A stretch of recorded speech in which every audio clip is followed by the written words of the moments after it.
Amy, set the context for us. Who is the client that we were working with and what was the problem we were trying to solve? So, for this particular project, the VP of sales at a large pharmaceutical client had a lot of really exciting initiatives coming down the pipeline. There were new launches, new indications, there was a formulary change, but he was also faced with all of the reoccurring events that a sales team was faced with, things like sales force size and structure or incentive compensation.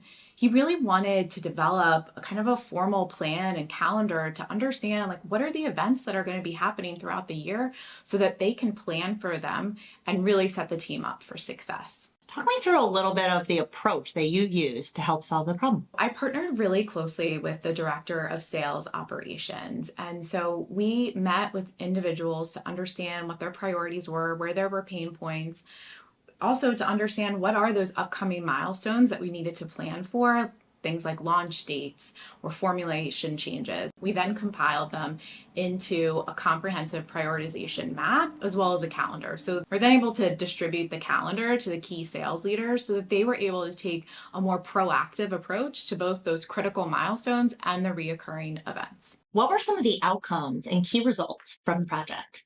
We put in place processes and ways of working that were previously never documented. And so through our interviews and our conversations with cross-functional team members, we're able to put together a process, a ways of working across key activities, things like incentive compensation, sales force size and structure, segmentation and targeting, all of those key things that the sales team needs to operate on.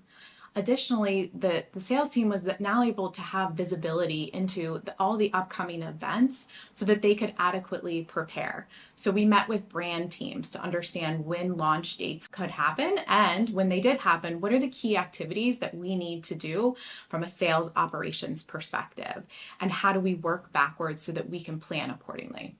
Wow.